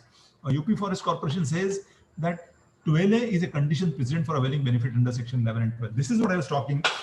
If you wish to file ITR 7, and my humble request to all the participants here, please make note, ITR 7 is applicable only for income which is 139.4A, 139.4B, 139.4C, and 139.4D. In other words, income or registration under 12A, which is income claimed exempt under 11.12 subject to 13, or 1023C, or electoral trust, or such other trusts covered under 139.4A, 4B, 4C, 4D, are the only trusts which are eligible to file ITR 7. All the other trusts must file ITR 5. We should take care of it. While considering granting of registration under section 12AA, the commission should satisfy himself only about genuineness of activities and not about credential, capacity, qualification of the trust. Similarly, sufficiency of the initial contribution is not what is a relevant factor. There are a few other cases. Running a school without seeking necessary prior permission from the appropriate authority is run without it cannot be refused, because that registration can be obtained, permission can be obtained. Registration cannot be denied on the ground that SC Trust has not submitted its return of income for the last several years. However, when you go to CIT exemption Mumbai, ensure that unless of course the trust or the charitable institution is not in existence for last more than 1 year, but otherwise ensure that all the past returns are filed, particularly in today's times when the past return cannot be filed for more than 1 year. One must ensure that once the trust is existing, trust must file the return irrespective of whether the trust is applied for 12A exemption or not. Because essentially when you go to 12A exemption, this question comes up. A trust which is in the process of establishing education institution cannot be refused registration under section 12AA on the ground that it has not yet commenced charitable activities. The application cannot be rejected. So these are all a few judgments. I'm looking at the watch and slightly running more. Merely because all trustees are family members, it does not mean the trust is public, not a public trust. Trustees can be family members. Beneficiaries cannot be family members. Beneficiaries have to be more than family members. Certain amount is not spent for objects, it cannot be. So approval of ATG. ATG also is, when it comes to 12A, let us broadly understand, 12A is granting exemption to income received by a trust. ATG extends that benefit to the contributors, to the donors of the trust. Therefore, few restrictive clauses exist in case of section 80G. We shall simply, otherwise the procedure remains same. Yeah, another thing is, once the trust is registered under charity commissioner. Now, when I'm saying charity commissioner, I'm also referring to the society registered under Society Registration Act. I'm also referring to Section 8 company formed under Indian Companies Act 2013. So whether Section 8 company, whether the trust and charity commissioner or society and charity commissioner, all of them collectively referred to as trust. When a trust approaches under 12A with the application, then such application can be made, has to be disposed of, as we have seen, within 6 months, but only after 12A is received, that application under section 80G for 80G can be permissible. Otherwise, 80G is not permissible. Therefore, one cannot make simultaneous applications for 12A and 80G, which means 12A first, 80G subsequently. Again, 80G also 6 months time. 80G also you make application along with, fill up the form, application with 2 copies of trust deed. You go there, original trust deed for verification, visit there with 12A copy with your accounts. The only another restrictive covenant is that if a trust is a wholly religious trust, then 80G is not permissible. 80G is permissible only where a trust is partly religious, partly charitable, or wholly charitable. Again, CIT exemption office is not very much inclined to include partly religious trust while granting 80G, and they may impose certain restrictions. So therefore, we should be very careful. Let us look at quickly the conditions for applicability of 80G. Income not liable to be included in total income. Where the institution or fund derives any income, is not liable to include its total income under the provisions of section 11(12). Where any institution or fund derives income being profits and gains of business, condition of non-inclusion of business income in its total income shall not apply in relation to business income. Institution maintains separate books of accounts. Donations made to the institution are not used by it for the purpose of business. The institution or fund issues to donors certificate to the effect that it maintains separate books of accounts in respect of such business, and that the donation received by it will not be used directly or indirectly for the purpose of such business. Instrument governing rules do not permit application of income for non-charitable purpose. Yes. Institutional fund is not for the benefit of any particular religious community, maintains regular accounts, and therefore returns are filed regularly. Types of institutional fund is public charitable trust, registered under Society Registration Act, Section 8 company. This is what we have seen. University, other education institution financed wholly or partly by government or local authority is also permissible. Requirement rule, we go for 10G in triplicate. Now, of course, online application shall be accompanied by a copy of trust deed. This is same on the copies of accounts. Commissioner may call for details. Again, the appearance before the commissioner or his officer, and all these same thing. What we find in 12A, time limit is 6 months. Provided that in completing the period, time taken in not complying with the directions is excluded. Therefore, we must take care. We must ensure that we keep all the details of our homework ready as soon as the notice is received for production of document, production of evidence, production of details. All of these on scheduled date are produced, including production of trustee, and compliance is made to ensure that within 6 months or within the time permitted, application is disposed of, either permitting or not permitting. Okay, one-time approval was granted, but now, of course, with 12AB, with 80G, and with 1023C having been modified with effect from 1st April 2021, this one-time approval is now visited again for re-registration. We shall see this slightly later when it comes. Okay, so it shall apply only to total income. Again, this business. So permissible spending, yes. Now, having said and having restricted religious nature, if it is partly religious, partly charitable, what is to be done? Then the law says under 80G5, an institution or fund which incurs expenditure during any previous year which is of a religious nature for an amount not exceeding 5% of its total income in that previous year, then even if it's, it is partly religious, partly charitable, 80G is granted. And every time one must ensure that only 5% of the total income is spent on religious objects. So this is the permissible leeway, about 5% granted by ATG 5.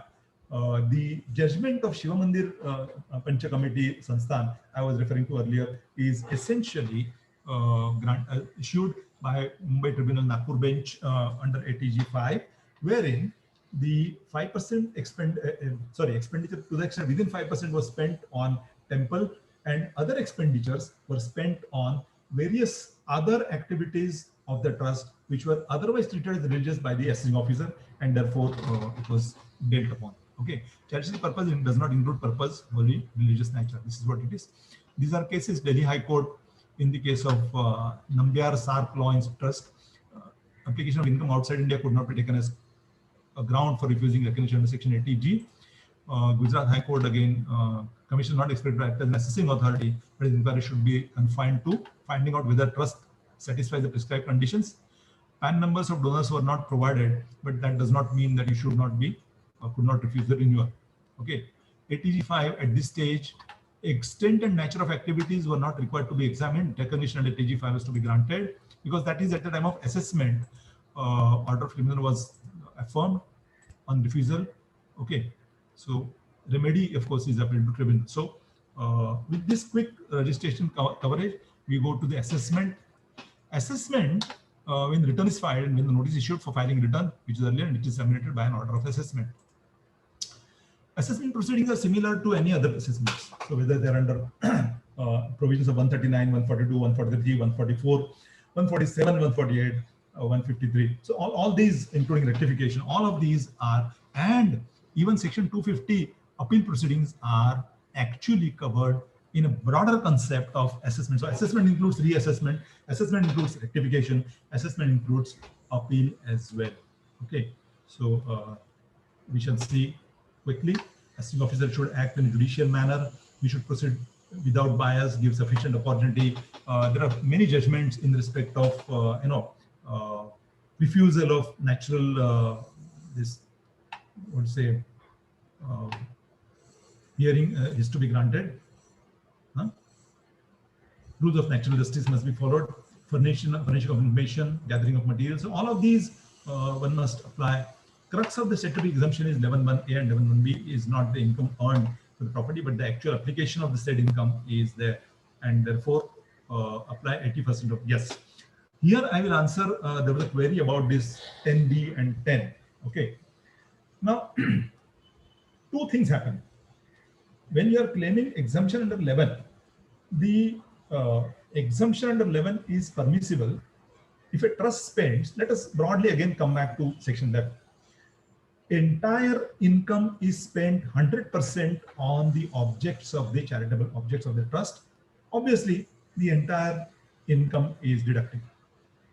But law says, suppose the trust is not able to trust is not able to spend entire 100%. Then even if it spends 85%, then the application shall be treated as entirely applied, and therefore, to that extent, shortfall will not be made liable to tax. Let me repeat again. So what happens is, now instead of 100%, we have got two segments. 85% you spend, 15% you don't spend. Still, no tax is required because the entire income is treated as exempt. However, the 85% word used is at least 85% of the income. So we should be very careful, and we should not say that, oh, first total income. So how the competition starts? Competition starts with the total income receipt, and you deduct 15%, and then balance amount you go on application of income. That should be, that can be, that is natural computation. But if in a year 15% we deduct, and when we compute 85% application, we find that some amount spent is still remaining as excess spent more than 85%. In which case, it could be, like for example, in a year, a trust has spent, say, 91% of its total income. Now, what do you mean to say? If 91% is spent, do you mean to say that 15% should be carved out, 85% is carved out, and therefore 6% should be carried forward? No. The word says at least 85% of the income, and therefore 91%, in which case you cannot reserve, reserve 15%, you should reserve 9%, and therefore 9% should be kept aside, which means that 15% is to the extent of 15% and not 100% of 15%. Therefore, that should be taken care of.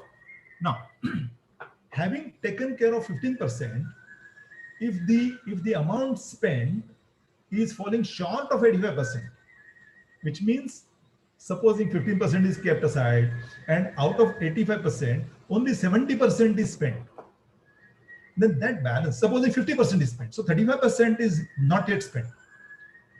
Now that 35%, supposing whether it can be spent subsequent year, or whether it can be accumulated, or whether it should be accumulated for certain purpose for next 5 years, that is the answer to be given by the trustees. If it is spent subsequent year, then we file Form 10, 10B, otherwise we file Form 9. Okay, so Form 9 or Form 10B is filed for carrying forward of that such excess, correct? And if the 10B is not filed, in May 19, there was a circular that was issued by CBDT notification, which permitted 10B to be filed, even Form number 10 to be filed, Form number 9 to be filed, audit reports which were not uploaded to be filed. All of these were permitted to be applied for 16, 17, 17, 18. Even on 18, 19 now they are permitted for to be filed to commissioner exemption. And commissioner exemption is empowered to take them on record by giving a hearing only by finding whether there are genuine reasons why they are not filed. So if genuine reasons are explained, CIT exemption is under obligation under that notification to accept that form. The notification originally gave time up to September 19, which extended time up to March 20, and now there is a recurring feature embedded in the notification. Therefore, one can still file for previous assessment years. If no form is filed, 10, 10B or 9, then one should ensure by giving the sufficient, I would say, reasons in writing that checks. Yes, CA Unmeshji, what is meant by application of income? Making remark fixed deposit can be eligible as application of income for the object of the trust. Very good query. Thank you, Unmeshji. Application of income. See, my question, friends, is yes, the trust has received money. Trust has received income. Having received income, trust has made fixed deposits and kept it with the bank. So trust bank account does not have anything. Trust bank account is empty, 5,000 rupees. And lakhs of rupees that were received during the year are kept in fixed deposits. Can I say that the amount is out of the pocket of trustee, trustee or trust? I cannot say that. I'm simplifying the answer. The fixed deposits kept in the bank are amounts, and they are still within the control of the trust, and therefore they are not application of income. And therefore, if a trust wishes to retain fixed deposits for accumulating fixed deposits for certain purposes beyond 1 year, then it should appropriately file Form number 9 or Form number 10, 10B for giving reasons why it wants to accumulate. Merely making FD, fixed deposits in bank, is not an application of income. However, if the amount is spent on capital asset, maybe furniture, maybe fixture, maybe which becomes trust property, then such trust property, when it is utilizable for the purpose of the objects of the trust. One may say that I have, spent on the furniture of in the school, in these classes, or in the education institution, or there could be some, the utensils in the case of medical or instruments, apparatus. All of these are application of income because they are capital contribution, they are capital asset, and 11 permits expenditure on capital asset. But merely keeping fixed deposits is not, in my opinion, is not an application of income. Let us proceed further. So therefore, 1010B should be fine. How to determine application of income? A tricky question again. When you go to ITR 7, and this is for those who are utilizing or who are using softwares, as well as who are using Excel utility of the department. Excel utility of the department is actually very good. And I would request all the members, even those who are using software, must take an example of SSE with themselves and try to fill up each member attending this presentation and those who are listening through this presentation.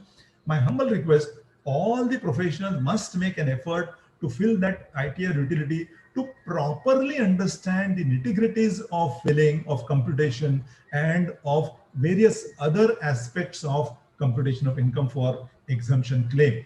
It is very difficult to make an exhaustive list, but expenditure, establishment expenses, repayment of loans, yes, loans taken in the past year for spending on charitable purpose and repayment of such loan is also treated or is also held as application of income. Revenue or capital expenditure, payment of taxes, donation to other trusts. Donation to other trusts, now there is a restriction. A trust cannot give corpus donation to other trusts, because even if a trust gives corpus donation to other trust giving corpus donation will not be permitted exemption as application of income, and trust receiving donation shall be taxed in their hands as income. So donation to other trust, be very careful. Excess application in the previous year set off is permitted. Acquisition of asset is permitted. Accumulation of unspent of income, that 85% we have seen. Form 9A to be furnished electronically by trust within the time allowed, and this is to be done earlier than 139 yes, will be entitled for exemption if the option is exercised. So all these we have deemed application accumulation. So accumulation for 5 years is permissible. 10 to be applied when this is to be done for 5 years. For 9, it is to be yes, Sanjay ji, Sanjay Manoj, please speak. You can unmute yourself. Hello. May I request Sanjay ji, please, you have raised your hand.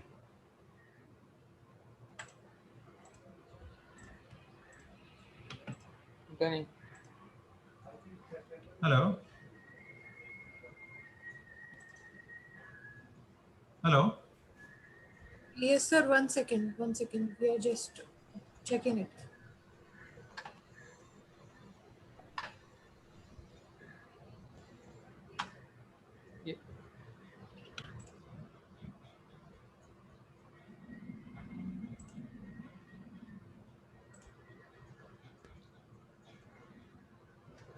Ritu ji, it's taking time.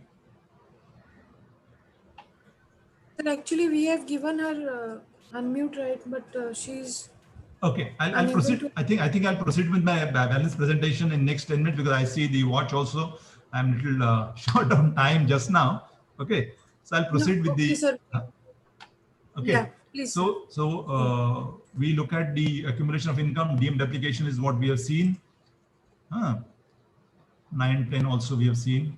Purpose of accumulation must be specified. Yes, that is needed to be specified. And therefore on that few judgments. Yes, 11.2.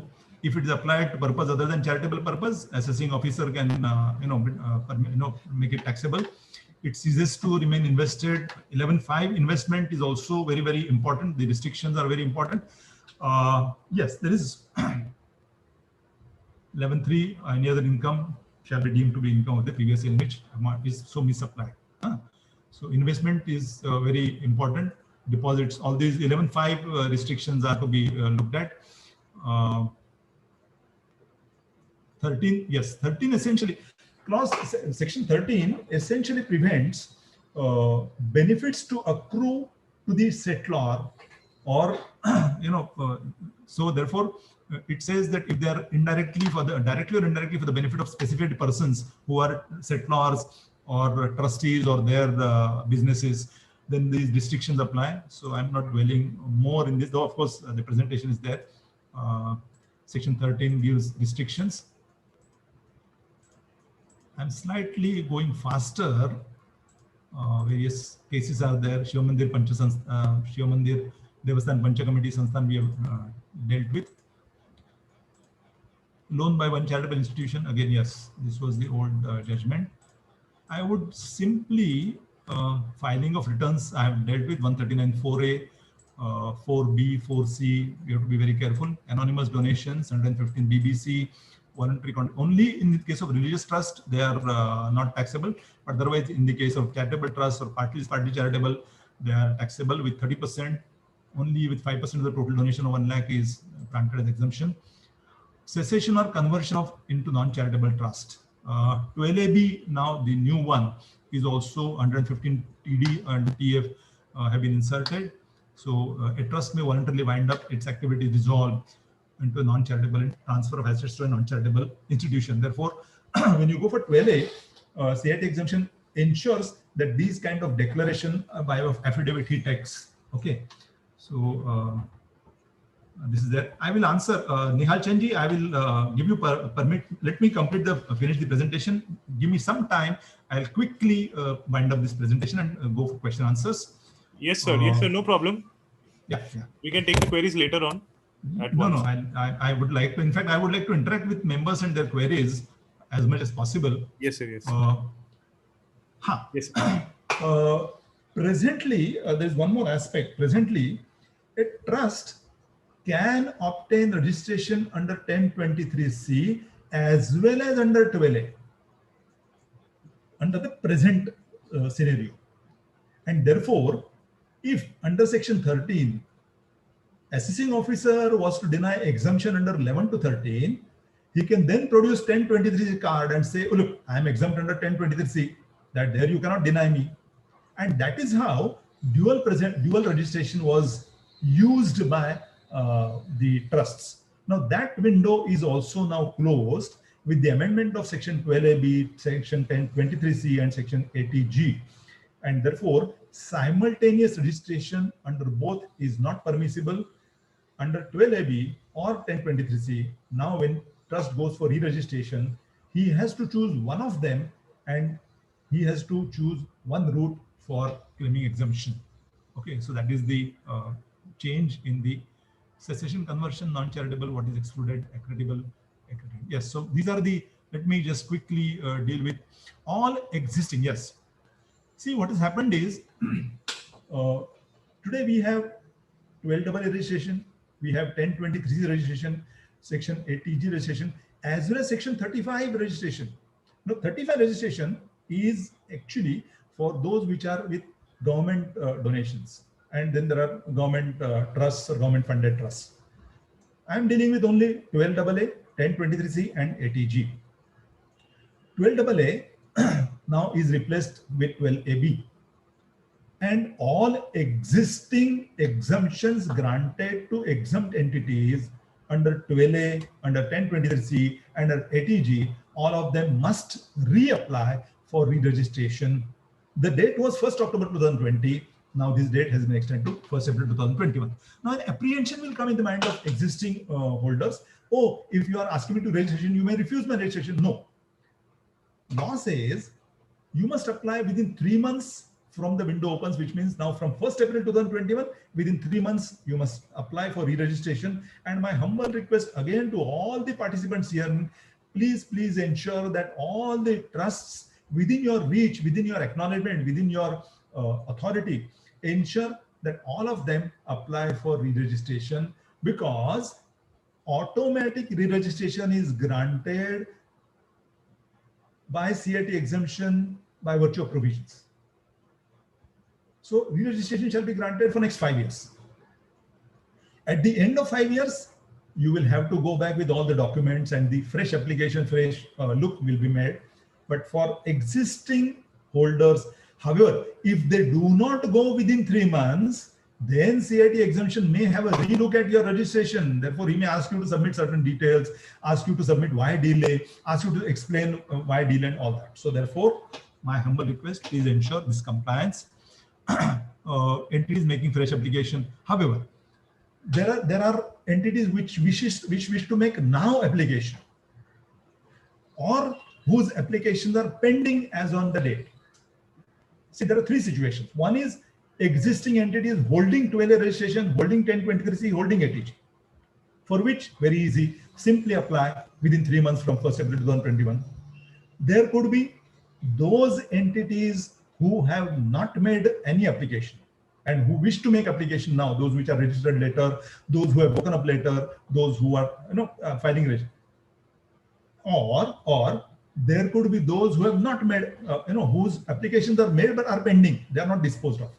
In both these cases, the new provisions of 12AB, 1023C and ATG shall be applied, and they will be granted 3 years provisional registration without detailed inquiry in the first case, and then the registration will be, inquiry will be held and final registration will be granted. Broadly, let me explain you broadly. Of course, in fact, one whole detailed presentation can be conducted for 2 hours on this simply 12AB, 1023 and ATG. And I would request conveners and management here to look at these. Do not hold it now, but you may hold it sometime in the month of March 21, soon after budget, looking at, of course, the budgetary amendments, because this is a topic where all the members must go in detail. Broadly, let me explain to you broadly. Existing trusts do not have to worry about. Those who have made applications do not have to worry about. Those who have not made applications, please go and make an application, and you will be granted immediate provisional registration and with detailed inquiry to be held within 3 years after registration, within 3 years, and final registration will be granted again for 5 years, which means nobody is being denied any registration unless of course he falls within those 3 limbs to satisfy CIT exemption under 12AB. What are those 3 limbs under 12AB? 3 limbs are: A, objects of the trust are not within section 215, B, activities are not genuine, and C, compliance with other laws has not been done. If any of these 3 are there, then only there is fear for rejection of registration. But otherwise, these new provisions, new 12AB, 1023 and ATG are nothing to be feared of. And so that is what is broadly. A new proviso has been inserted in 11, saying that if the institution is registered under 11, this we have seen. So one can only choose between 1023C or 12AB, or 11 or 12AB, right? SSC can claim deduction in respect of donation. Yes, ATG slight, certain other donations are made, and one more donation. No deduction shall be allowed in excess of 2,000 under section 80 GGA, which means if cash donations are made more than 2,000, no deduction shall be permitted. And trusts are under obligation to prepare a list of donors under ATG and file a separate return. Again, this provision has been deferred, but just information I'm giving you.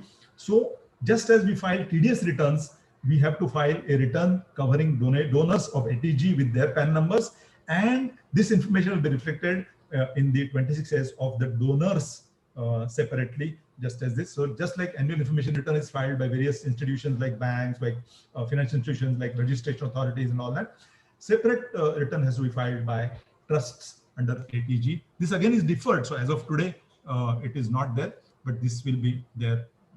So therefore, with this, I wind up my presentation. Role of professionals, a quite active role and a detailed role is being played by professional. So one should, be very careful and take interest in this area particularly, and lot of scope for representations to be made to finance ministry, to state government, and for charity commissioner, we have been also with my friends, with association, with various forums, we are doing this. And I would request even the conveners here to look at it and make presentations. In fact, difficulties of members also can be taken up to Institute Chartered Accountants, WIRC, as well as VCA or other forums, and through them you can directly write to Finance Ministry as a representation and bring anomalies.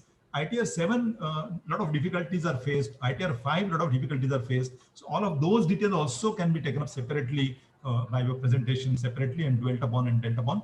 But broadly, I would say professionals should simply take interest. I see a lot of young members here, and I must thank conveners, Bhayander Study Circle, Nikunj and other committee members for giving me the opportunity of sharing my little knowledge with this members, with your members. And thank you, Sunil ji, for being present. And I take it as an honor for this presentation. Now I would wind up this presentation and take the questions. Yeah. Yes, I'm looking at chat just now. Can Form 10, 10B and ITR can be filed on the same day, or any sequence is to be filed, or should be some days gap between the above three forms? Form 10 and 10B, Form 10 and 10B are two aspects. 10 is for continuation or extension of my this year's income.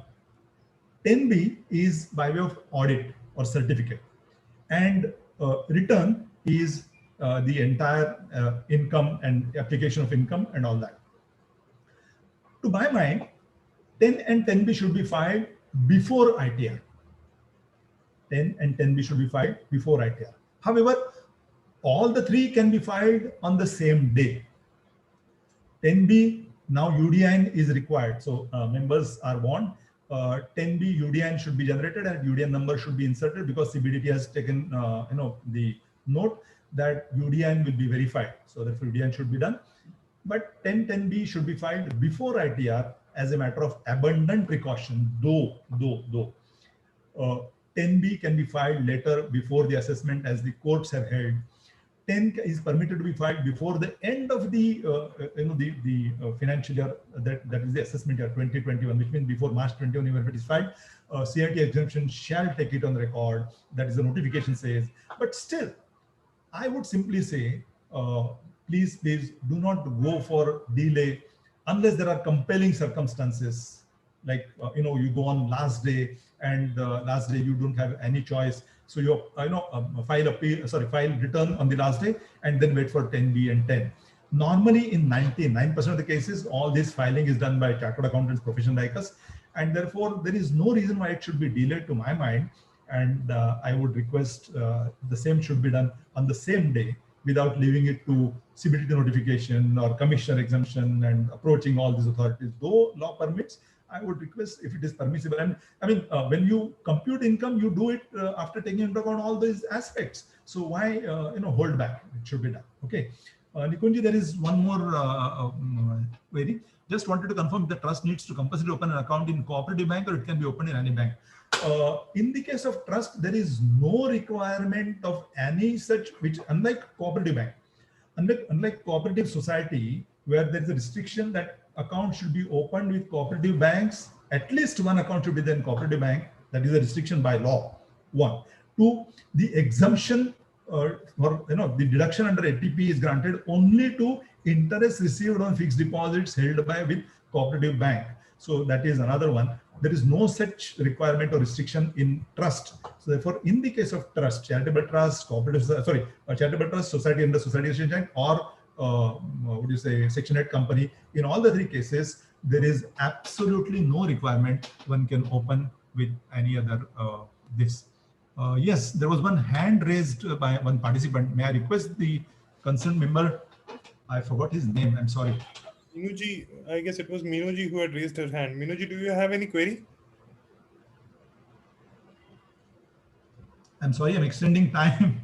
Members. No problem, sir. I guess that was just inadvertently she raised her hand. Yes. Yes, Ritu madam. Ritu madam, could you please find 86785413? That is the number, in fact. Yes, you sir. ask him?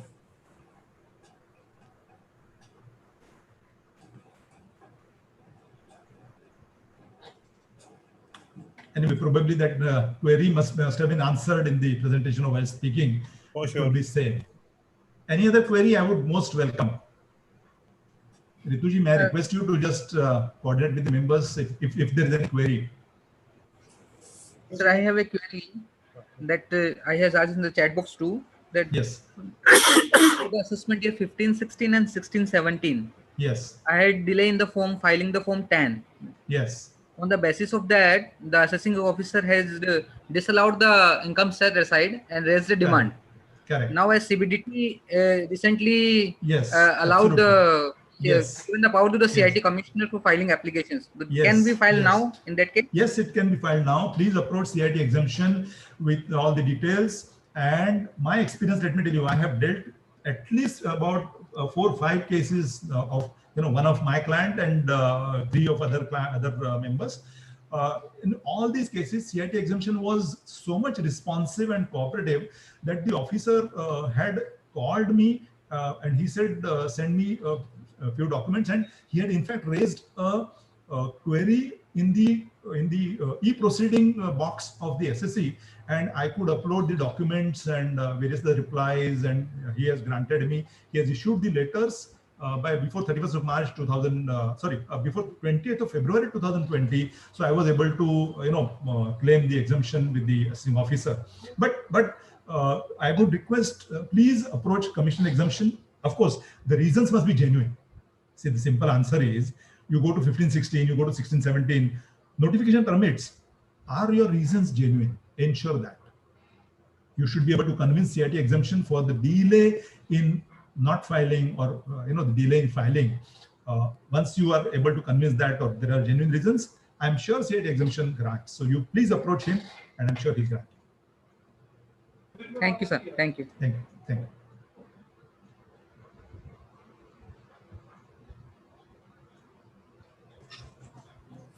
Members, any other queries? Please post in the chat box. Sir, I think everybody has understood so well. No queries are left. Yes, Rituji, I take it. See, when I was studying in college in the last year, Vijendraji and Sunilji probably might recall, the teacher said, any questions? Now, as a student, obviously, we were afraid to ask questions. As a student, we were afraid to ask questions. All of us, we have experienced at various levels in college as well as schools. So teacher said that if no queries means 2 things. One, either students have understood everything or the other end. I take it, my presentation was not entirely other end and therefore there are no queries. Thank you. Absolutely, sir. Absolutely. So there were 2 queries from the members. I had posted in the chat box. I'll just take up. Rather than the ones that we discussed, Renew 12A start after 1st April 2020 only. No, Renew 12A B. It is not even 12A. 12A B can start only after 1st April 2021. So we cannot do anything now. Whatever you can do, and to my mind, I think on 1st February 2021, when the new budget is likely to be presented, government might come out with some forms or some such separate forms to my mind, because the procedure warrants that, looking to the amendments and various other changes that are taking place. So maybe some rules or some procedure might be coming. But 1st April 2021 onwards, only you can make an application, nothing just now. If any employee group gratuity trust is formed by the company for payment of gratuity, whether PAN number, of course, PAN number, return filing, everything is required to be done. PAN number return has to be filed. In fact, if it's a group gratuity, see, in the case of Tata, I'm recalled of 54 judgment of Tata's charitable trust, Tata Employees Charitable Trust. The trust was formed to take care of Tata's employees, past and present both. And then the courts have said that such trust is a charitable trust, a public charitable trust to that effect, which essentially means that if a trust takes care of even employees of a company, past and present as well, it becomes a public charitable trust. It is no longer a restricted family trust. unlike if the trust is formed only for the employees of the trust.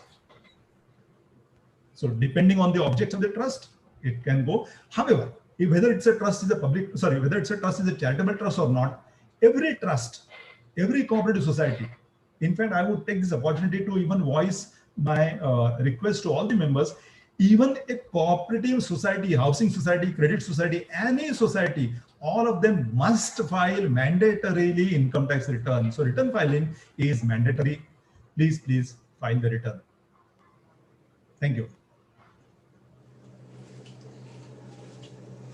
Akash, any query? Nikunj, no queries other than this. Okay. Ritu madam, please proceed. Yeah. Thank you, sir, for such an amazing session. Your explanations are very informative and made it easy to understand for our members. Thank you so much. And now I request our member and secretary Vasai branch, CA Vijendraji Jain, to present formal vote of thanks to our today's speaker and our today's guest, Sunil ji. Thank you, Dynamic Deputy Convener Lady Ritu Agarwal, Convener of the Bhayander Study Circle Nikunj Bhai, for giving me the opportunity, and all the coordinators, members, seniors in the profession.